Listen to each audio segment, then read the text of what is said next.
Hello दोस्तों, क्या हाल है। तारीख आज 5 जनवरी 2025, दिन संडे रविवार हो गया, हिंदी तिथि षष्ठी। और आइए बात करते हैं आज के मुख्य समाचार में देश भर की तमाम बड़ी खबरों पर नजर डालते हैं। देखिए, एक तो आज दुनिया भर में नेशनल बर्ड डे यानी राष्ट्रीय पक्षी दिवस के रूप में मनाया जाता है। हालांकि हमारे भारत में इस दिवस को 12 नवंबर को मनाते हैं और भारत का राष्ट्रीय पक्षी मोर है, आपको पता ही होगा। चलिए आगे बढ़ते हैं अपन खबरों में। देखिए, पहली खबर अब दिखेगी नमो भारत की रफ्तार। महज 40 मिनट में आप दिल्ली से मेरठ पहुंच पाएंगे। आज प्रधानमंत्री नरेंद्र मोदी इस नई रेलवे सेवा का उद्घाटन करने जा रहे हैं। स्पेशली दिल्ली वासियों के लिए ये बड़ी खुशखबरी है। अब उनका सफर बहुत ही आसान और कम समय में हो पाएगा। प्रधानमंत्री नरेंद्र मोदी आज रविवार को गाजियाबाद के साहिबाबाद से न्यू अशोक नगर तक के लिए नमो भारत ट्रेन की शुरुआत करेंगे। ये दिल्ली मेरठ के बीच बना नमो भारत कॉरिडोर तकरीबन 13 किलोमीटर लंबा है। इसके अलावा भी दोस्तों दिल्ली वासियों के लिए अच्छी खबर ये है, आज 12,200 करोड़ रुपए की अलग अलग परियोजनाओं का शुभारंभ करेंगे प्रधानमंत्री। आयुर्वेद और स्वास्थ्य सेवाओं में भी एक नई पहल शुरू होगी। पीएम मोदी रोहिणी में केंद्रीय आयुर्वेद अनुसंधान संस्थान CARI परिसर की भी आधारशिला रखेंगे। और ये दिल्ली मेरठ के बीच नमो भारत ट्रेन का किराया मात्र 20 रुपए से शुरू होगा, जिसका आज पीएम मोदी उद्घाटन करने जा रहे हैं। कल भी प्रधानमंत्री नरेंद्र मोदी ने ग्रामीण भारत महोत्सव 2025 का उद्घाटन किया और इस दौरान पीएम ने गाँव पर बोलते हुए कहा कि समृद्ध गाँव से ही विकसित भारत का संकल्प पूरा होगा। पीएम बोले कि गाँव का विकास पहले भी हो सकता था, मोदी का इंतजार क्यों करना पड़ा। जिन्हें किसी ने नहीं पूछा, हमने उन्हें पूजा है। पीएम मोदी ने गाँव वासियों को लेकर बहुत ही अच्छी बातें कही। वो बोले कि गाँव के लोगों को गरिमापूर्ण जीवन देना ही मेरी सरकार की प्राथमिकता है। वहीं कुछ पॉलिटिक्स के अपडेट देखे दोस्तों। दिल्ली के पूर्व मुख्यमंत्री केजरीवाल पर भाजपा ने 4 दिन में चौथा फिल्मी पोस्टर जारी किया और इस बार के पोस्टर में भाजपा ने लिखा कि दिल्ली के राजा बाबू ने आम आदमी बनकर ठगा, पहले चुनावी हिंदू बताया था। ये पोस्टर भी आप देख सकते हैं। इस पोस्टर में भाजपा ने अरविंद केजरीवाल के घर बंगले की खर्चे की डिटेल भी जारी की कि इतने करोड़ का इंटीरियर है, इतने करोड़ के पर्दे हैं, फर्नीचर वगैरह देख सकते हैं आप। तो ये तो कुछ राजनीतिक माहौल चल रहा। गृह मंत्री अमित शाह ने भी कहा कि दिल्ली की जनता को 10 साल का हिसाब तो देना पड़ेगा। चलिए दोस्तों अगली खबर देखिए। भारत के पूर्व प्रधानमंत्री मनमोहन सिंह को पंत रत्न सम्मान देने की भी मांग की जा रही है। राजा वड़िंग ने अकाल तख्त को इस संबंध में पत्र लिखा और कहा कि उन्होंने किसानों का कर्ज माफ किया था, इसलिए उन्हें यह सम्मान दिया जाए। चलिए बड़ी खबर है। देश के सर्वोच्च न्यायालय सुप्रीम कोर्ट ने एक ऐतिहासिक फैसला सुनाया। कहा कि माँ बाप की संपत्ति लेने के बाद उन्हें ठुकराने वालों की अब खैर नहीं। बात कुछ यूं है दोस्तों कि आज हमारे समाज में कई ऐसे बेटा बेटी हैं जो माँ बाप की प्रॉपर्टी को हड़प लेते हैं लेकिन फिर उनकी सेवा नहीं करते हैं। तो ऐसे बच्चों को अब माँ बाप की ली हुई प्रॉपर्टी भी वापस लौटानी पड़ेगी। भले ही माँ बाप ने अपने बच्चों को प्रॉपर्टी गिफ्ट में दी हो या उनके नाम कर दी हो, संपत्ति नाम करवाने के बाद बच्चों को अपने माता पिता का ख्याल रखना ही होगा। ऐसा न करना अब उन्हें काफी महंगा पड़ेगा, क्योंकि अगर माँ बाप ने शिकायत कर दी तो बच्चों से प्रॉपर्टी वापस माँ बाप ले सकेंगे।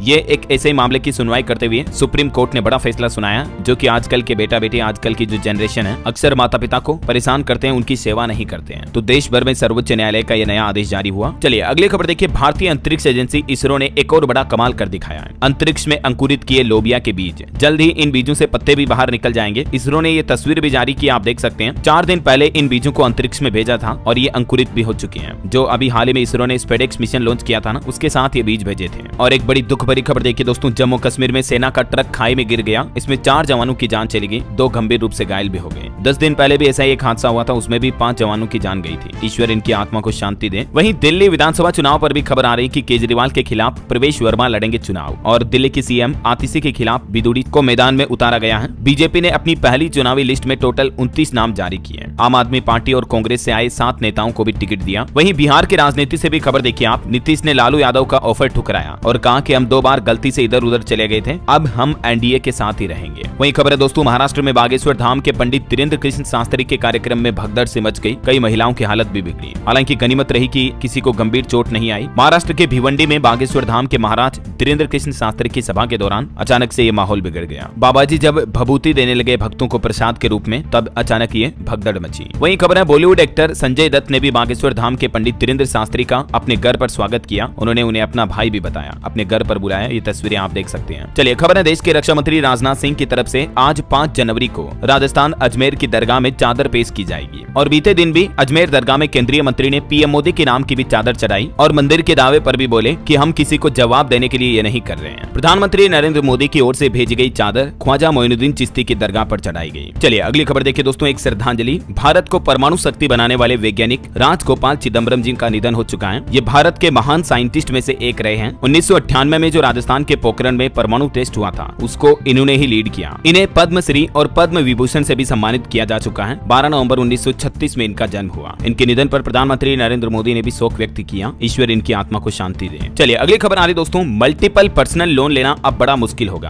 भारतीय रिजर्व बैंक आरबीआई की तरफ से पर्सनल लोन यानी व्यक्तिगत ऋण लेने पर कुछ नए नियम लागू किए हैं। अब आप एक से ज्यादा मल्टीपल लोन नहीं ले पाएंगे। देखिए आरबीआई की तरफ से पर्सनल लोन को लेकर क्या कुछ नियम लागू किए हैं। अब आसानी से आपको पर्सनल लोन मिल भी नहीं पाएगा, क्योंकि कई लोग पर्सनल लोन ले तो लेते हैं लेकिन लोन चुका नहीं पाते हैं और बैंकों के पास इस तरह की घटनाएं काफी ज्यादा बढ़ रही हैं। ये वजह है कि भारतीय रिजर्व बैंक की तरफ से ये नया नियम लागू किया। नए नियम के तहत अब एक तो लोन देने वाले बैंक या अन्य संस्थानों को लोन लेने वाले व्यक्ति की जानकारी, लोन की राशि और उनका सिबिल स्कोर वगैरह 15 दिनों के अंदर अंदर अपडेट करना होगा। इससे पहले 30 दिनों का ये नियम था, इसको समय सीमा घटाकर 15 दिन ही कर दिया, क्योंकि पहले लोन लेने के 40 दिन बाद ही दूसरे बैंक को इसकी जानकारी मिलती थी। तो अब जल्दी दूसरे बैंकों को जानकारी मिल जाएगी, तो लोग एक बैंक के बाद दूसरे बैंक से जल्दी इतनी आसानी से पर्सनल लोन नहीं ले पाएंगे, क्योंकि बैंक वाले अब लोन लेने वाले व्यक्ति की जानकारी एक दूसरे के साथ जल्दी शेयर करेंगे, है ना। और वहीं होम लोन को लेकर भी एक अपडेट आना दोस्तों। बेसिक होम लोन का रेफरल एजेंट नेटवर्क को बढ़ाने का प्लान है। 50,000 लोगों को इससे कमाई करने का भी मौका मिलेगा। दिग्गज इन्वेस्टर आशीष कचोलिया के निवेश वाली जो कंपनी है बेसिक होम लोन, उसके द्वारा यह नया प्लान बनाया गया। इस कंपनी में अच्छे खासे लोगों को रोजगार भी मिलेगा इस नए प्लान से। देख सकते हैं आप इसके बारे में ज्यादा जानकारी भी। वहीं खबर है भारतीय रिजर्व बैंक आरबीआई ने एचडीएफसी बैंक को भी एयू स्मॉल फाइनेंस बैंक में 9.5% हिस्सेदारी खरीदने की मंजूरी दे दी है। चलिए खबर देखिए, भारत के विमानन क्षेत्र को आधुनिक बनाएगा भारतीय वायुयान अधिनियम 2024। इस अधिनियम का मकसद है स्वदेशी विनिर्माण को बढ़ावा देना। भारत सरकार द्वारा मेड इन इंडिया विमानन क्षेत्र को बढ़ावा देने के लिए ये नया प्लान तय किया गया। देख सकते हैं आप इस बारे में जानकारी भी। अच्छा, एसबीआई की तरफ से आज एक और रिपोर्ट जारी की गई दोस्तों कि घरों में दालों व अनाज पर खर्च 5% तक कम हुआ है। शहरों और गाँवों में परिवारों की खपत कैसे बदली पिछले 12 वर्षों के दौरान। भारतीय घरों के खर्चों को लेकर स्टेट बैंक ऑफ इंडिया की तरफ से ये रिपोर्ट जारी की गई है। कल ही भारतीय स्टेट बैंक ने गरीबी वगैरह को लेकर भी रिपोर्ट जारी की थी, मैंने आपको बताया था अपडेट। चलिए किसान आंदोलन पर अगली बड़ी खबर आ रही दोस्तों। 10 जनवरी को पूरे भारत में केंद्र सरकार का पुतला फूंकेंगे किसान भाई लोग। खनौरी बॉर्डर पर किसानों की जो महापंचायत हुई उसमें ये ऐलान करते हुए किसानों ने फैसला लिया है। इस महापंचायत के दौरान स्ट्रेचर से मंच पर पहुंचे आमरण अनशन कर रहे किसान नेता डल्लेवाल, और उन्होंने कहा कि आज पूरे देश को एमएसपी की जरूरत है। ये लड़ाई अकेले पंजाब की नहीं है। खनौरी बॉर्डर पर किसान महापंचायत के दौरान डल्लेवाल ने कहा कि हम जीत कर ही जाएंगे। पंजाब सरकार ने कृषि मंत्री को एक चिट्ठी भी लिखी इस संबंध में और कहा कि किसानों के साथ बातचीत शुरू करें। इसी माहौल के बीच किसान नेता राकेश टिकैत ने भी एक बड़ा बयान दिया और वो बोले कि खनौरी बॉर्डर आंदोलन से टोहाना किसान महापंचायत का कोई संबंध नहीं है। हरियाणा में भी किसानों की महापंचायत हुई। राकेश टिकैत ने कहा कि खनौरी और शंभू बॉर्डर पर आंदोलन की वजह से केंद्र सरकार को फायदा हुआ, रास्ते बंद करने से सिखों को नुकसान हुआ है। एक दुख भरी घटना ये भी हुई, पंजाब में किसानों से भरी 2 बसों का एक्सीडेंट हो गया। ये बसें हरियाणा महापंचायत में ही जा रही थी। इस दुर्घटना में 3 महिलाओं की जान चली गई, 30 से ज्यादा घायल भी हो गए। चलिए पोल्यूशन पर खबर आ रही कि देश में 7वां सबसे प्रदूषित शहर बना यूपी का गाजियाबाद। इंदिरापुरम का एक्यूआई भी अभी गंभीर श्रेणी में चल रहा है। वहीं केंद्र सरकार ने एक बड़ा फैसला लिया, सिख फॉर जस्टिस ग्रुप पर 5 साल तक के लिए प्रतिबंध को और बढ़ा दिया है। एमएचए यानी मिनिस्ट्री ऑफ होम अफेयर्स के बैन को भी मंजूरी मिल चुकी है। जस्टिस अनूप बोले कि आतंकवाद को जिंदा करने की कोशिश कर रहा था ये संगठन। यही वजह है कि खालिस्तानी पन्नू सिंह के नेतृत्व वाले इस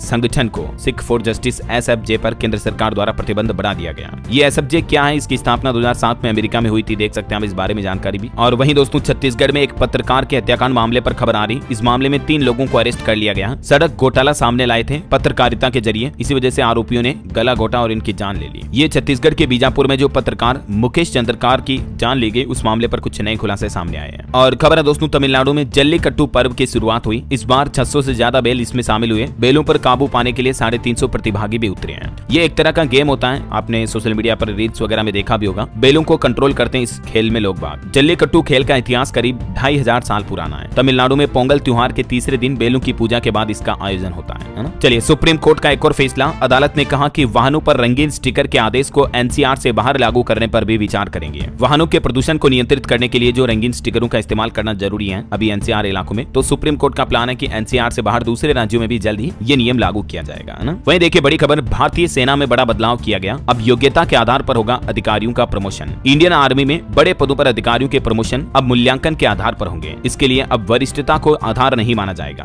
और ये नई पॉलिसी यानी नया नियम मार्च 2025 से ही लागू कर दिया जाएगा। इंडियन आर्मी में प्रमोशन को लेकर देश के रक्षा मंत्रालय की तरफ से ये नई पॉलिसी लाई गई है। अब मेरिट के आधार पर ही प्रमोशन मिलेगा। इस पॉलिसी से जुड़ी कुछ और ज्यादा जानकारी आप देख सकते हैं स्क्रीन पर, थोड़ा सा वीडियो को पॉज करके, है ना। चलिए खबर आ रही कि भारत से डायलॉग शुरू करना चाहता है पाकिस्तान। कहा कि टेंगू के लिए 2 की जरूरत है। भारत ने भी जवाब दिया कि पाकिस्तान के मामले में टी का मतलब टेररिज्म है। पाकिस्तान के उप प्रधानमंत्री इशार डार ने भारत से फिर से बातचीत शुरू करने की इच्छा जताई है। और वहीं खबर देखिए, दुनिया की सबसे बुजुर्ग महिला का निधन हुआ। ये जापान की रहने वाली वाली थी तोमिको इनका नाम था। 116 साल की उम्र में इन्होंने अंतिम सांस ली। इनका नाम Guinness book of world records में शामिल था दुनिया की सबसे उम्रदराज महिला के नाम पर। और इनके जाने के बाद अब ब्राजील की एक महिला सबसे उम्रदराज महिला बनी। इनकी भी उम्र अभी 116 साल है। बहरहाल अभी तो कुछ और महत्वपूर्ण और काम की खबरें देखेंगे दोस्तों अपन, लेकिन फिलहाल वक्त तो चला है आज के ताजा मौसम समाचार जानने का। और हाँ, आपको याद दिला दूं, अगर आप DLS न्यूज चैनल पर पहली बार आए हैं और चैनल से अभी तक जुड़े नहीं हो दोस्तों, तो जुड़ जाइए। चैनल को सब्सक्राइब करके बेल आइकन जरूर दबा दीजिएगा ताकि आपको रोजाना की ताजा खबरें, महत्वपूर्ण मुख्य समाचार, सरकार के नए नियम, नई सरकारी योजनाओं की जानकारी सबसे पहले आपके मोबाइल पर मिलती रहेगी। और आप अपने DLS भाई के साथ जुड़े रहेंगे तो अपन रोजाना एक दूसरे के साथ काम की बातचीतें शेयर करेंगे। इस साल 2025 में मेरा प्लान है दोस्तों, आपको DLS न्यूज के माध्यम से कई नई चीजें सिखाऊंगा। मैंने आपको न्यू ईयर के दिन बताया था ना, जल्दी आपके लिए नए नए प्रोग्राम आ रहे हैं जिनमें आपको सीखने को मिलेगा आप खुद यूट्यूब चैनल कैसे बना सकते हैं, यूट्यूब पर आकर किस तरह से पैसे कमा सकते हैं। इसके अलावा stock market, SIP, mutual fund, trading वगैरह के बारे में भी आपको काफी चीजें सिखाऊंगा। तो बिल्कुल जुड़े रहेगा मेरे साथ। इसलिए तो कहता हूं कि DLS न्यूज चैनल को फॉलो कर लो, सब्सक्राइब कर लो, लाइक कर दो, शेयर कर दो। यार आपका भाई हूं, छोटा भाई समझ लो, इतना सपोर्ट तो बनता है यार मेरी मेहनत के लिए, है ना। खैर अभी आप कहोगे कि यार DLS भाई खुद की तारीफ बहुत ज्यादा करते हो। सीधा अपन आगे बढ़ते हैं खबरों में। तो मौसम अपडेट की बात कर रहे थे अपन, है ना। देखिए मौसम विभाग का कहना दोस्तों कि अगले 3 दिन के दौरान उत्तर पश्चिम भारत में न्यूनतम तापमान में 2-3 डिग्री की बढ़ोतरी हो सकती है। यानी अगले 5-6 दिन तक ठंड थोड़ी और कम पड़ेगी। हालांकि अभी भी देश के कई राज्यों में घना कोहरा छाया हुआ है। देखिए घने कोहरे और खराब मौसम के कारण नई दिल्ली के इंदिरा गांधी अंतर्राष्ट्रीय हवाई अड्डे पर भी 45 उड़ानें रद्द की गई। हवाई यात्रियों पर भी मौसम की मार देखने को मिल रही है। देश भर के अलग अलग राज्यों में कुल 300 से ज्यादा उड़ान और 200 से ज्यादा ट्रेनें भी लेट हुई। देखिए 14 राज्यों में कोहरा छाया हुआ। दिल्ली कोलकाता एयरपोर्ट पर 295 फ्लाइट लेट रही। पंजाब और उत्तर प्रदेश में तो विजिबिलिटी बिल्कुल जीरो चल रही है। हरियाणा में भी धुंध के चलते कई एक्सीडेंट हुए, 2 लोगों की जान भी चली गई। कुछ अलग अलग राज्यों के मौसम अपडेट देखिए दोस्तों। मध्य प्रदेश में ग्वालियर, चंबल में घना कोहरा छाया, 23 जिलों में असर देखने को मिला। अगले 2 दिन बाद MP में भी कड़ाके की ठंड से लोगों को राहत मिलेगी। इधर राजस्थान में भी कोहरे के कारण 12 फ्लाइट डाइवर्ट की गई। डंपर ने एक बुजुर्ग को भी कुचल दिया। बारिश का भी अलर्ट है राजस्थान में। तो उत्तर भारत में एक्टिव हुए वेस्टर्न डिस्टर्बेंस का असर आज 5 जनवरी को राजस्थान में दिख सकता है। इस वजह से कुछ जिलों में बादल छा सकते हैं या हल्की फुल्की बूंदाबांदी भी हो सकती है। यूपी में भी घना कोहरा छाया हुआ है, विजिबिलिटी 0 तक पहुंची। लखनऊ की 2 फ्लाइट कैंसिल हुई। आगरा में 3 गाड़ियां टकराई, 1 की जान चली गई। हरियाणा में भी घनी धुंध छाई हुई है, यहाँ भी कई एक्सीडेंट की घटनाएं देखी गई। पुलिस ने एडवाइजरी जारी करते हुए कहा कि जब जरूरत हो तभी गाड़ी से बाहर निकलें। और पंजाब में भी देखिए दोस्तों घने कोहरे के बीच बारिश के आसार है। चंडीगढ़,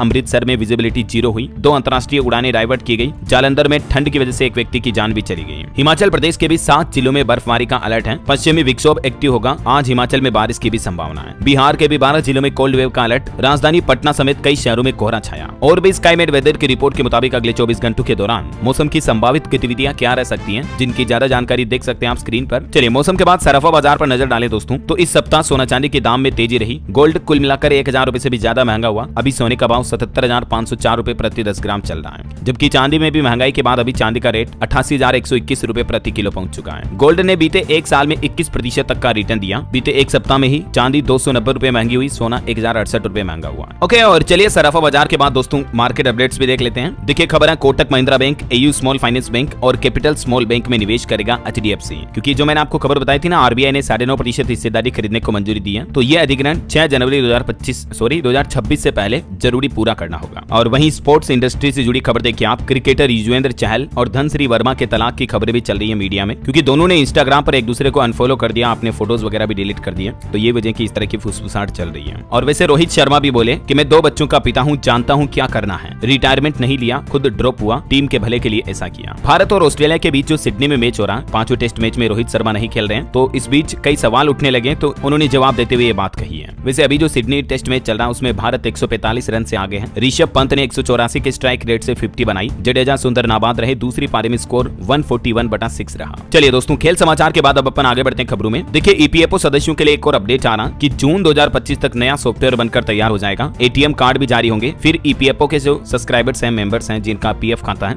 वो अपने PF अकाउंट से डायरेक्टली पैसा विड्रॉल कर पाएंगे ATM की तरह। समझ रहे हो? EPFO 3.0 के तहत ये एक नई शुरुआत करने जा रही सरकार का कहना है कि जनवरी 2025 के अंत तक EPFO की वेबसाइट और सिस्टम में ये नए अपडेट लागू कर दिए जाएंगे और ये सुविधा जून 2025 तक पूरी तरह से लागू हो जाएगी। चलिए टेक न्यूज से एक और बड़ी खबर आ रही दोस्तों। रिसर्चर्स को बड़ी सफलता मिली है। कॉम्प्लेक्स सर्जरी करने के लिए रोबोट को ट्रेन किया और इससे बात भी की जा सकती है। जॉन्स हॉपकिंस यूनिवर्सिटी के वैज्ञानिकों ने ये एक नया रोबोट बनाया जो मानव सर्जन के लेवल तक की सर्जरी के लिए सफलतापूर्वक ट्रेन किया गया। मतलब एडवांस कॉम्प्लेक्स ऑपरेशन कर सकता है ये मरीज के। वहीं खबर है खो-खो वर्ल्ड कप 2025 के लिए निःशुल्क टिकट बुकिंग की शुरुआत हुई। Sports authority of India SAI के तहत आयोजित होने वाले ये टूर्नामेंट के लिए टिकट बुकिंग शुरू हो चुकी है। नई दिल्ली के इंदिरा गांधी स्टेडियम में खेले जाएंगे ये। 24 देशों की टीमें इसमें हिस्सा लेगी। 13 जनवरी से 19 जनवरी तक इन टूर्नामेंट्स का आयोजन होगा। आप भी अगर अपना टिकट बुक करना चाहते हैं तो फैंस इसमें किसी भी यूजर फ्रेंडली प्लेटफॉर्म के जरिए टिकट बुक कर सकते हैं। डिस्ट्रिक्ट बाय जोमेटो ऐप के जरिए भी आप टिकट बुकिंग कर सकते हैं या insider.in ऐप के जरिए भी टिकट बुकिंग हो रहे हैं, ठीक है ना। वही खबर है दोस्तों, उत्तराखंड के मुख्यमंत्री पुष्कर सिंह धामी बोले कि राज्य में इसी महीने लागू होगा यूसीसी यानी यूनिफॉर्म सिविल कोड। और राजस्थान सरकार का भी एक प्लान है। ERCP से राजस्थान की 40% आबादी को लाभान्वित किया जाएगा। मुख्यमंत्री भजनलाल शर्मा की तरफ से यह बड़ी घोषणा की गई। प्रदेश में जल उपलब्धता को बढ़ावा देने के लिए ERCP PKC लिंक परियोजना के द्वारा पेयजल और सिंचाई के लिए राजस्थान वासियों को जल मिल पाएगा। जल्द ही प्रदेश भर में लगभग 40% आबादी को इसका फायदा मिलेगा, है ना। चलिए खबर है 13 जनवरी से लेकर 26 फरवरी तक अब उत्तर प्रदेश में छुट्टी नहीं ले सकेंगे पुलिस वाले। DGP की तरफ से यह नया आदेश जारी किया गया क्योंकि अभी यूपी में प्रयागराज में महाकुंभ महोत्सव शुरू होने वाला है और इसी महोत्सव के खत्म होने तक अब यूपी पुलिस कर्मियों की छुट्टियों पर रोक लग चुकी है। यह आदेश भी जारी हो चुका है। 13 जनवरी से ही उत्तर प्रदेश में ये महाकुंभ का आयोजन शुरू हो रहा है, ठीक है ना। वैसे महाकुंभ से जुड़े कुछ प्लान अपडेट भी देखिए आप। महाकुंभ 2025 के लिए 40 नई इलेक्ट्रिक बसें खरीदी गई। मौनी अमावस्या के पहले श्रद्धालुओं को इनका लाभ मिलना शुरू हो जाएगा और महाकुंभ के दौरान एयरपोर्ट में भी विमानों का महाकुंभ होगा। अब तक 55 विमानों के शेड्यूल भी जारी हो चुके हैं। कई राज्यों से प्रयागराज तक सीधी उड़ान सेवा भी आपको देखने को मिलेगी इस महाकुंभ के दौरान, ठीक है ना। और इसके अलावा रेलवे का भी एक प्लान देखिए दोस्तों। महाकुंभ के श्रद्धालुओं के लिए रेलवे स्टेशन पर भी कलर कोडिंग की जाएगी। लाल रंग लखनऊ वाराणसी तो हरा रंग कानपुर के यात्रियों के लिए तय किया गया। रेलवे ने एंट्री और एग्जिट भी तय की। वहीं प्रयागराज महाकुंभ के लिए पंजाब से भी 2 स्पेशल ट्रेनें चलाई जाएगी। अमृतसर से 3 ट्रिप होगी, फिरोजपुर से 1। ये जालंधर अंबाला होकर गुजरेगी। और खबर है दोस्तों, कॉरिडोर बनने के बाद महाकुंभ में पहली बार विराजेंगे बाबा विश्वनाथ भी। साधु संत भक्त भी करेंगे दर्शन। महाकुंभ के दौरान आपको 5.5 करोड़ रुद्राक्ष, 11,000 त्रिशूल से होगा 12 ज्योतिर्लिंग का भव्य श्रृंगार भी ये भी देखने को मिलेगा पहली बार। और रेलवे स्टेशन पर भी यात्रियों को 24/7 इलाज की सुविधा भी मिलेगी। दिल की बीमारी, हार्ट के मरीज और डायबिटीज मरीजों के लिए भी स्पेशल फैसिलिटी शुरू की गई है। वहीं खबर है प्रयागराज जंक्शन पर बनकर तैयार NCR का पहला गेमिंग जोन भी। देश विदेश से आने वाले यात्री 24 घंटे यहाँ गेमिंग जोन का लाभ भी ले पाएंगे। और इसी बीच दोस्तों एक खबर ये है कि महाकुंभ का अभी सरकारी ट्विटर हैंडल सस्पेंड हो चुका है या तो हैक होने की आशंका है। वैसे अभी महाकुंभ 2025 के नाम से कई फेक सोशल मीडिया अकाउंट चल रहे हैं तो उनसे आप बचकर रहें। आपके साथ धोखाधड़ी भी हो सकती है उनके जरिए, है ना। चलिए अगली खबर देखिए। अब अगर आप थाईलैंड बैंकॉक घूमने जाते हो तो अब पहले से आसान होगा। उत्तर प्रदेश से सीधी डायरेक्ट फ्लाइट सेवा शुरू होने जा रही है। एयर इंडिया एक्सप्रेस की तरफ से ये नई फ्लाइट सुविधा शुरू की जाएगी। अब यूपी लखनऊ से सीधा आप बैंकॉक और भुवनेश्वर का सफर कर पाएंगे। चलिए ऑटो इंडस्ट्री से अपडेट आ रहा दोस्तों। 2025 मॉडल एथर 450 इलेक्ट्रिक स्कूटर लॉन्च हो चुका है। इसकी कीमत 1,29,000 से शुरू है। वहीं रेनॉल्ट कंपनी ने भी अपने ग्राहकों को न्यू ईयर का गिफ्ट दिया। अभी सभी मॉडल पर स्टैंडर्ड वारंटी को बढ़ा दिया 2025 के लिए। और किया कंपनी भी शायरोज की बुकिंग ओपन कर चुकी है। मिड फरवरी से डिलीवरी देना शुरू हो जाएगी। चलिए खबर है दोस्तों, इस पड़ोसी देश को 2 लाख टन गेहूं निर्यात करेगा भारत। एक्सपोर्ट बैन के बावजूद भी सरकार ने मंजूरी दे दी है और वो पड़ोसी देश है नेपाल। नेपाल को ये 2 लाख टन गेहूं एक्सपोर्ट करेगा इंडिया, ठीक है ना। वहीं इंडियन आर्मी से जुड़ी एक और खबर देखिए आप। दुश्मनों के विमानों को यूं उड़ाएगी MK2 मिसाइल। भारतीय वायुसेना ने इस मिसाइल को खरीदने की प्रक्रिया भी शुरू कर दी है तो इससे भी हमारी इंडियन आर्मी की ताकत और बढ़ेगी। और एक रिपोर्ट आ रही कि सरकार की PLI स्कीम से अगले 6 सालों में देश की 720 कंपनियों को फायदा होगा। जो गवर्नमेंट की प्रोडक्शन लिंक्ड प्रोत्साहन स्कीम चलाई जाती है तो उस योजना को अभी सरकार ने 2025 से और आगे के लिए बढ़ा दिया। तो इससे अच्छी बात यह कि देश में इंडस्ट्रियल ग्रोथ बढ़ेगी, नए नए रोजगार के अवसर पैदा होंगे, है ना। वहीं खबर है दोस्तों, नोएडा इंटरनेशनल जेवर एयरपोर्ट पर भी बड़ा अपडेट आना। 40,000 किसानों को 10,000 करोड़ का गिफ्ट मिलेगा क्योंकि इस एयरपोर्ट के लिए जिन किसानों की जमीनों का अधिग्रहण किया गया उन्हें अब मुआवजा हर्जाना ज्यादा दिया जाएगा। जो पहले हर्जाने की राशि थी उसको भी बढ़ा दिया। मैंने आपको हाल ही में अपडेट बताए भी थे। चलिए खबर है दोस्तों, भारतीय स्टेट बैंक SBI ने हर घर लखपति नाम से एक नई डिपॉजिट स्कीम शुरू की है। ये एक तरह की FD स्कीम ही है। भारतीय स्टेट बैंक के अध्यक्ष का कहना है कि उनका मकसद गोल ओरिएंटेड डिपॉजिट प्रोडक्ट बनाना है जो कि न केवल वित्तीय रिटर्न बढ़ाते हैं बल्कि हमारे ग्राहकों की आकांक्षाओं के अनुरूप भी होते हैं। तो नए साल 2025 के मौके पर SBI की तरफ से ये कुछ स्पेशल FD स्कीम लॉन्च की गई है। कुछ वरिष्ठ नागरिकों के लिए भी है। 80 साल या उससे ज्यादा आयु के सीनियर सिटीजन भी इन FD योजनाओं का फायदा ले सकते हैं। मौजूदा समय में सीनियर सिटीजन के लिए FD रेट्स क्या है इस टेबल में आप देख सकते हैं। और अभी सीनियर सिटीजन के लिए SBI ने नई FD स्कीम भी लॉन्च की है। इस बाबत भी आप जानकारी देख सकते हैं। ये मतलब जो सामान्य FD होती है ना दोस्तों, उनके बजाय इनमें आपको ज्यादा इंटरेस्ट दिया जाता है बैंकों के द्वारा, ज्यादा रिटर्न मिलता है, ठीक है ना। वही खबर है दोस्तों, बजट 2025 की तैयारियों में जुटा वित्त मंत्रालय। बैंक ऑफ अमेरिका समेत कई कंपनियों के साथ वित्त मंत्री ने चर्चा भी की। और देखिए गुजरात में फिर से भूकंप के झटके महसूस किए गए। कच्छ में दुदई के पास था ये भूकंप का केंद्र। 3.8 की तीव्रता थी। हालांकि गनीमत रही कि जानमाल का नुकसान नहीं हुआ। चलिए खबर है, चीन सीमा तक 100 किलोमीटर की रफ्तार से पहुंचेगी ट्रेनें। नॉर्थ ईस्ट के लिए भारतीय रेलवे की तरफ से बड़ी तैयारी की जा रही है। नए ऐसे रेलवे ट्रैक बनाए जा रहे हैं जिनसे चीन सीमा तक 100 किलोमीटर की रफ्तार से आप ट्रेनों से पहुंच पाएंगे। चलिए बड़ी खबर आ रही है, लिव इनकेशमेंट पर हाईकोर्ट की तरफ से एक बड़ा फैसला सुनाया गया। हर कर्मचारी को यह जजमेंट पढ़ना चाहिए। गुजरात उच्च न्यायालय की तरफ से किसी कर्मचारी को अर्जित अवकाश, नकदीकरण, अर्न्ड लीव से वंचित करने को लेकर कर्मचारियों के संवैधानिक अधिकारों का उल्लंघन बताया है और इसी मामले से जुड़ा एक गुजरात हाईकोर्ट की तरफ से फैसला सुनाया। क्या था ये मामला और हाईकोर्ट ने अपने आदेश में क्या बात कही, जानकारी आप देख सकते हैं इस पूरे केस के बारे में विस्तृत डिटेल। चलिए खबर है दोस्तों, स्कूलों के बाद अब आंगनबाड़ी केंद्रों के बच्चों को भी राहत मिली, छुट्टियों के आदेश जारी हुए। राजस्थान में जो अभी ठंड बहुत ज्यादा पड़ रही है तो इस वजह से राजस्थान सरकार ने आदेश जारी किया, जिसके तहत राजस्थान के कई जिलों में आंगनबाड़ी केंद्रों पर भी 3 जनवरी से लेकर 11 जनवरी तक शीतकालीन अवकाश यानी छुट्टियां घोषित कर दी है। और झारखंड राज्य में भी देखिए दोस्तों, नर्सरी से लेकर कक्षा 8वीं तक के सभी स्कूल बंद रहेंगे। शीतलहर को देखते हुए शिक्षा विभाग की तरफ से यह आदेश जारी किया गया। चलिए खबर है पंजाब में भी देखिए, जेलों में बंद महिला कैदियों के बच्चों का नाम अब आंगनबाड़ी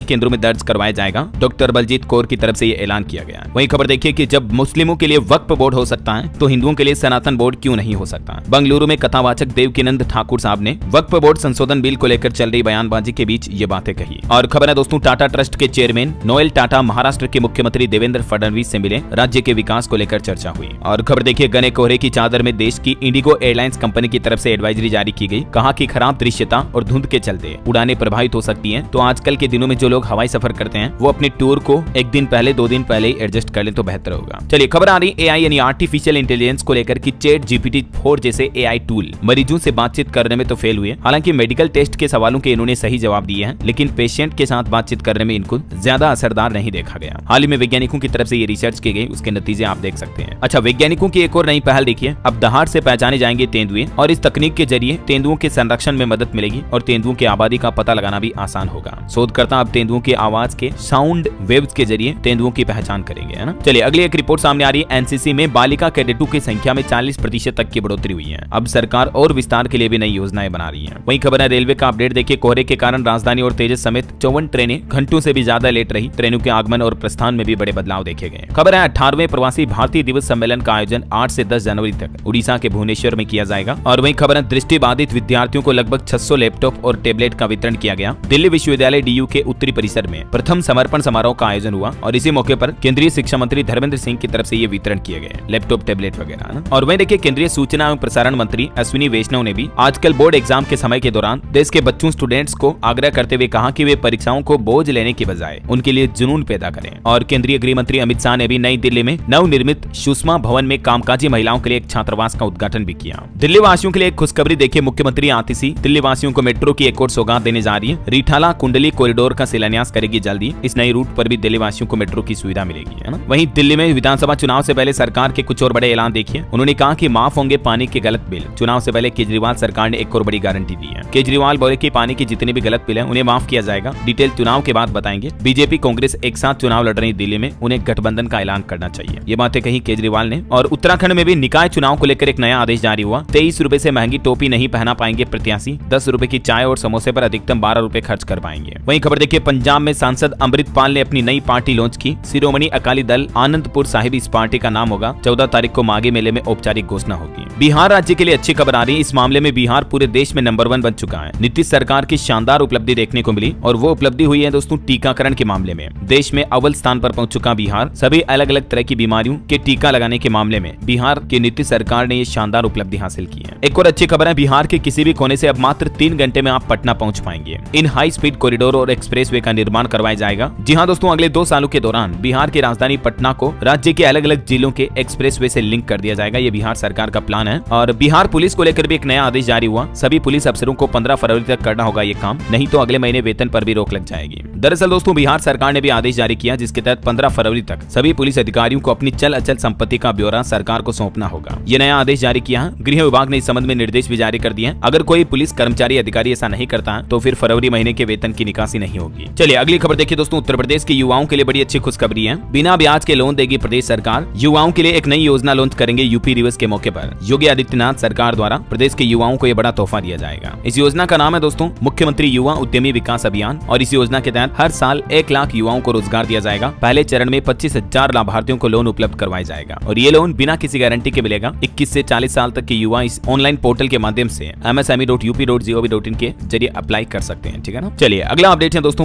पंजाब में राशन लेने के लिए अब किसी भी तरह के राशन कार्ड की जरूरत नहीं होगी, बल्कि लोगों को इस तरह से गेहूं चावल मिल पाएगा। पंजाब सरकार राशन वितरण प्रणाली में यह बड़ा बदलाव लागू करने जा रही है और इसके तहत लोगों को अब स्मार्ट कार्ड से राशन मिलेगा। इससे सार्वजनिक वितरण प्रणाली और मजबूत होगी और फर्जी लाभार्थियों की पहचान करने में भी मदद होगी। विभाग ने 14,400 पीओएस मशीनों की भी व्यवस्था कर दी है। जैसे आपका एटीएम कार्ड, ड्राइविंग लाइसेंस वगैरह होता है ना, वैसे चिप वाला स्मार्ट कार्ड होगा और उसके जरिए अब लाइसेंस मिलेगा। पूरे पंजाब भर में सरकार ये नई सुविधा शुरू करने का प्लान कर रही है। आपको फिजिकल कागज वाले राशन कार्ड की जरूरत नहीं पड़ेगी। चलिए खबर है, हिमाचल प्रदेश में दौड़ेगी 321 नई इलेक्ट्रिक और वोल्वो बसें। लंबे रूट का सफर अब वर्ल्ड क्लास तय हो पाएगा। हिमाचल पथ परिवहन निगम की तरफ से जल्दी इन बसों की शुरुआत की जाएगी। चलिए खबर है, झारखंड में मैया सम्मान योजना को लेकर कल 6 जनवरी को एक बड़ा कार्यक्रम होने जा रहा। रांची में ट्रैफिक व्यवस्था वगैरह भी बदली रहेगी। कार्यक्रम स्थल के दौरान लगभग 5000 पुलिस जवान भी तैनात रहेंगे। और बिहार के गन्ना किसानों के लिए भी बड़ी खुशखबरी आई। मुख्यमंत्री नीतीश कुमार ने एक बड़ी घोषणा करते हुए राज्य में गन्ना किसानों के लिए 20 रुपए प्रति क्विंटल एमएसपी में बढ़ोतरी की घोषणा कर दी है और ये बढ़ोतरी इसी सीजन में लागू हो जाएगी, तो किसान भाई लोगों को ज्यादा रेट मिल पाएंगे, है ना। वहीं हाल ही में आपको पता होगा दोस्तों, ब्लिंकिट ने अपने प्लेटफॉर्म पर एम्बुलेंस सर्विस भी शुरू की, तो इस पर केंद्रीय मंत्री बोले कि कानून का पालन करना होगा। 2 जनवरी को गुरुग्राम से इसकी शुरुआत हुई है। मात्र 10 मिनट में मरीज तक एम्बुलेंस पहुंचने का दावा किया है ब्लिंकिट ने इस नई सुविधा के जरिए, है ना। और खबर देखिए, यूपी हरदोई के 7000 शिक्षा मित्र भी अपने जिले में करा सकेंगे ट्रांसफर। स्थानांतरण नीति के तहत ये बड़ी राहत मिली है। दरअसल पूरे उत्तर प्रदेश में योगी सरकार ने शिक्षा मित्रों को ये बड़ी राहत दी है। अब शिक्षा मित्र अपने ही जिले में अपनी पोस्टिंग ट्रांसफर करा पाएंगे, जिससे कि उन्हें पढ़ाने के लिए दूर नहीं जाना पड़ेगा, है ना। वहीं खबर है दोस्तों, हरियाणा के पहले एयरपोर्ट का उद्घाटन करेंगे पीएम मोदी। चीफ सेक्रेटरी छुट्टी के दिन हिसार आ रहे हैं। दिल्ली, अयोध्या समेत 5 शहरों की यहाँ फ्लाइट शुरू होगी। जल्दी पीएम मोदी इस नए एयरपोर्ट का उद्घाटन करेंगे। और खबर है, राशन कार्ड में सुधार की अंतिम तिथि बढ़ाई गई। अब 31 जनवरी तक संशोधन यानी बदलाव किए जा सकेंगे। कर्नाटक राज्य सरकार द्वारा यह आदेश जारी किया। ऑटो इंडस्ट्री से एक रिपोर्ट सामने आ रही दोस्तों, होंडा टू व्हीलर्स के लिए जोरदार रहा बीता साल 2024। देश में 6 करोड़ से ज्यादा वाहन बेचे टू व्हीलर के होंडा कंपनी ने। और खबर है, हरियाणा के अस्थायी स्कूलों को बड़ी राहत मिली। 20,000 छात्र दे सकेंगे बोर्ड की परीक्षा। जल्दी खोला जाएगा रजिस्ट्रेशन पोर्टल भी। रेलवे का एक नया अपडेट है, अब ड्रोन की निगरानी में होगा राहत व बचाव कार्य। जरूरी पॉइंट पर जल्द पहुंच सकेंगे बचाव कर्मी। पूर्वोत्तर रेलवे की तरफ से नई पहल शुरू की गई है। चलिए दोस्तों, कुछ और स्टेट न्यूज अपडेट देख लेते हैं फटाफट से। देखिए, छत्तीसगढ़ हाईकोर्ट का बड़ा फैसला, माता पिता से अलग रहने की जिद करना पति पर क्रूरता है। हम समाज में देखते दोस्तों, कई पत्नियां होती हैं अपने पति पर दबाव बनाती हैं शादी के बाद कि माता पिता से अलग रहो, दूर रहो, सास ससुर के साथ नहीं रहना। तो ये करना एक तरह से पति पर क्रूरता है। और ऐसे ही एक मामले की सुनवाई करते हुए छत्तीसगढ़ हाईकोर्ट ने पति को पत्नी से तलाक लेने की मंजूरी भी दे दी और 5 लाख रुपए गुजारा भत्ता देने का आदेश भी दिया, पत्नी को एक मुश्त। और खबर देखिए, बिहार में सीएए कानून के तहत पहली नागरिकता मिली। 40 साल तक वीजा पर रह रही थी बांग्लादेश की सुमित्रा, जिनको अब भारतीय नागरिकता मिल चुकी है। खबर है, बिहार में जनवरी में होगा बीपीएससी 17वीं पीटी का रिजल्ट। पीके के अनशन पर भी डीएम बोले कि एक्शन होगा। 22 सेंटर्स पर 8,200 कैंडिडेट्स ने री एग्जाम भी दिया कल। वहीं देखिए, हरियाणा में एक नया आदेश जारी हुआ। 2 मंजिला बिल्डिंग के लिए अब पार्किंग स्थल बनाना जरूरी होगा। सरकार नियम में बदलाव करेगी। घरेलू इस्तेमाल के लिए 3 मंजिला इमारतों में छूट मिलेगी। हरियाणा की नायब सिंह सैनी सरकार के द्वारा कंस्ट्रक्शन भवन निर्माण से जुड़े ये नियमों में बदलाव किया गया है। वहीं खबर है दोस्तों, पंजाब में 3 दिन तक नहीं चलेगी रोडवेज बसें। पनबस और पीआरटीसी के 8,000 कर्मचारी हड़ताल करेंगे। ये कर्मचारियों की मांग है, इन्हें पक्का किया जाए, नौकरी में परमानेंट किया जाए मतलब। और डॉक्टर भी पंजाब में फिर से हड़ताल पर जाएंगे। पीसीएमएस पदाधिकारी बोले कि सुरक्षा और प्रमोशन पर सरकार के वादे अधूरे रहे हैं। 3 सप्ताह का समय मांगा था। वहीं खबर है, हरियाणा में निजी स्कूलों की मान्यता रद्द होगी। जिन स्कूलों ने शीतकालीन छुट्टियों के बावजूद भी नियम का पालन नहीं किया, स्कूल खोले जा रहे हैं, स्टाफ को बुलाया जा रहा, तो उन स्कूलों की मान्यता रद्द करने का आदेश दिया हरियाणा सरकार ने। और पंजाब सरकार को भी हाईकोर्ट ने एक नोटिस जारी किया। कहा, पीसीएस पदों के लिए अंकों में हेराफेरी की याचिका पर 8 जनवरी तक जवाब मांगा। वहीं देखिए दोस्तों, अभी ठंड के मौसम में पंजाब, चंडीगढ़ वगैरह में हार्ट अटैक के खतरे काफी बढ़ रहे हैं। डॉक्टर बोले कि फिजिकल एक्टिविटी कम होने की वजह से हार्ट की समस्याएं बढ़ती हैं। बुजुर्ग ज्यादा सावधानी बरतें अभी ठंड के समय में, है ना। चलिए खबर है, हिमाचल प्रदेश में एक नया आदेश जारी हुआ। स्कूल कॉलेज स्टाफ अब नहीं बना सकेंगे वीडियो या रील। शिक्षा विभाग के निदेशक ने आदेश जारी किया और बोले कि उल्लंघन करने पर कार्रवाई भी होगी। वैसे हिमाचल में भी अभी आईजीएमसी अस्पताल में 500 आउटसोर्स कर्मचारी हड़ताल पर हैं और इसके चलते स्वास्थ्य सेवाएं भी चरमराई। चलिए, हवाई यात्रियों के लिए एक अपडेट आ रहा, अब नहीं छूटेगी आपकी फ्लाइट। पेपरलेस होने जा रही हवाई यात्रा, बस मोबाइल से एक आईडी बनानी होगी। मध्य प्रदेश से यह नई सुविधा शुरू होने जा रही है। वहीं खबर है दोस्तों, कम आय वाले देशों में बढ़ेगी महंगाई। 3 गुना तक बढ़ जाएंगी उपभोक्ता की कीमतें। महंगाई को लेकर एक चौंकाने वाली रिपोर्ट सामने आ रही। जिन देशों में लोगों की आय कम है, उन देशों में महंगाई और ज्यादा बढ़ेगी। जलवायु परिवर्तन की वजह से असर देखने को मिलेगा। और हिमाचल प्रदेश में देखिए, हाईकोर्ट का एक बड़ा फैसला। हिमाचल सरकार को मिला वाइल्ड फ्लावर होल होटल का अधिकार। खबर है, चीन में फैले नए वायरस को लेकर भारत सरकार ने WHO से भी अपडेट मांगा। जनता से कहा कि टेंशन न लें, हम पूरी तरह से तैयार हैं। चाइना में जो अभी HMPV करके एक नया वायरस फैल रहा है, तो इसको लेकर केंद्रीय स्वास्थ्य मंत्रालय ने देशवासियों को निश्चिंत रहने का आश्वासन भी दिया। वहीं खबर है, हिमाचल में सुक्खू सरकार के इस कदम से 3.5 लाख महिलाएं सक्षम बनेगी। रोजगार के नए स्रोत मिलेंगे। हिमाचल सरकार का नया प्लान है, जिससे महिलाएं, माताएं, बहनें स्वावलंबी बन पाएगी। उनके पास खुद का रोजगार होगा। दरअसल हिमाचल प्रदेश सरकार ने एक ई-कॉमर्स वेबसाइट का शुभारंभ किया है। इस वेबसाइट के जरिए महिलाएं अपने जो हैंडमेड उत्पाद वगैरह होंगे या कुछ भी उनके द्वारा प्रोडक्शन होगा, उसको ऑनलाइन बेच पाएंगी, सेल कर पाएंगी, है ना। ये देख सकते हैं आप, इस बारे में ज्यादा डिटेल भी। वहीं खबर है दिल्ली चुनाव को लेकर कांग्रेस ने अपना गारंटी कार्ड जारी किया। कहा कि हर महीने महिलाओं को 3,000 रुपए मिलेंगे। पहली गारंटी ये दी कांग्रेस ने। दूसरी गारंटी में स्वास्थ्य बीमा योजना शुरू करने का वादा किया। तीसरी गारंटी बेरोजगार युवाओं के लिए नौकरी का वादा। चौथी गारंटी श्रमिक वर्ग के लिए इनकम की। और पांचवी गारंटी हर परिवार को राशन देने की घोषणा की है कांग्रेस ने दिल्ली विधानसभा चुनाव के लिए, है ना। चलिए अगली खबर देखिए दोस्तों। मध्य प्रदेश में छात्राओं को 10 महीने मिलेंगे 500 रुपए। गाँव की बेटी और प्रतिभा किरण योजना के लिए रजिस्ट्रेशन भी शुरू हो चुके हैं। मध्य प्रदेश की मोहन यादव सरकार की तरफ से बालिकाओं को शिक्षा के क्षेत्र में बढ़ावा देने के लिए यह नई योजना शुरू करने की घोषणा की है। इसके तहत 10 महीने तक छात्राओं को 500 रुपए हर महीने मिलेंगे और इसके लिए एक नियम शर्त ये होगी 12वीं की परीक्षा में कम से कम 60% अंक होना जरूरी होगा। ठीक है, और भी कुछ पात्रता की शर्तें आप देख सकते हैं। आप मध्य प्रदेश सरकार के ऑफिशियल पोर्टल के माध्यम से इस योजना के लिए आवेदन कर सकते हैं। कुछ और एजुकेशन के अपडेट देखिए आप। 22 एडटेक कंपनियों के साथ भी सरकार ने एक पार्टनरशिप की है। AICTE के नीट 4.0 पोर्टल पर स्टूडेंट सीख सकेंगे 40 कोर्स। नौकरी की गारंटी नहीं होगी, सर्टिफिकेट भी मिलेगा। ये नीट NEAT से जुड़ी 6 जरूरी बातें भी आप देख सकते हैं स्क्रीन पर। वहीं खबर है विश्वविद्यालयों और महाविद्यालयों के लिए जारी हुई नई गाइडलाइन। शिक्षा विभाग को अब से देनी होगी इस बात की जानकारी। UGC की तरफ से बिहार सरकार में एक नया आदेश जारी किया है जिसके तहत राज्य के विश्वविद्यालयों और महाविद्यालयों से निर्माण और जीर्णोद्धार की नई योजनाओं का मसौदा शिक्षा विभाग ने मांगा है जिससे कि बजट का प्रावधान तय किया जा सके, ऐसा है ना। चलिए कुछ अंतर्राष्ट्रीय न्यूज देखिए दोस्तों। जॉर्ज सोरेस को अमेरिका का सर्वोच्च नागरिक सम्मान देंगे जो बाइडेन। इसके अलावा भी हिलेरी सोरोस और मेसी समेत 19 लोगों को प्रेसिडेंशियल मेडल ऑफ फ्रीडम सम्मान दिया जाएगा। वहीं खबर है माइक जॉनसन बने US हाउस ऑफ रिप्रेजेंटेटिव के स्पीकर। 100 साल में सबसे कम बहुमत से जीता स्पीकर का चुनाव। ट्रंप ने बधाई भी दी इनको। और एलन मस्क ने भी ब्रिटिश किंग से संसद भंग करने को कहा। बोले कि पाकिस्तानी गैंग ने 1400 बच्चों का शोषण किया। वहीं खबर है दोस्तों अमेरिका के नवनिर्वाचित राष्ट्रपति डोनाल्ड ट्रंप को भी 10 जनवरी को सजा सुनाई जाएगी। एक स्टार के साथ उनका ये क्राइम का मामला चल रहा। ट्रंप बोले कि ये एक अवैध राजनीतिक हमला है। ओके, और चलिए अंत में आज के राशिफल पर नजर डालते हैं। देखिए आज मेष राशि वालों को निवेश में फायदा होगा। मिथुन और कर्क राशि के लोगों को भी किस्मत का साथ मिल सकता है। और भी कुछ अलग अलग राशियों का राशिफल आप देख सकते हैं स्क्रीन पर। और हाँ दोस्तों, आप मुझे कमेंट करके बताइए कि इस साल भारत में कुल कितने खिलाड़ियों को सरकार ने खेल पुरस्कार देने का प्लान बनाया है। कमेंट में लिखना आपको। सही जवाब देने वाले लोगों को रैंडमली सेलेक्ट होने पर DLS न्यूज टीम की तरफ से एक शानदार सरप्राइज गिफ्ट जीतने का मौका मिलेगा। और इसी के साथ ही अगर आपको वीडियो अच्छा लगा तो इसे लाइक करना, शेयर भी करना। DLS न्यूज चैनल को सब्सक्राइब करके बेल आइकन जरूर दबा देना रोजाना ऐसे इन्फॉर्मेटिव काम की खबरें देखते रहने के लिए। ओके, ख्याल रखिएगा अपने आप का, अपने परिवार का। मिलेंगे अगले नेक्स्ट अपडेट में, तब तक के लिए जय हिंद।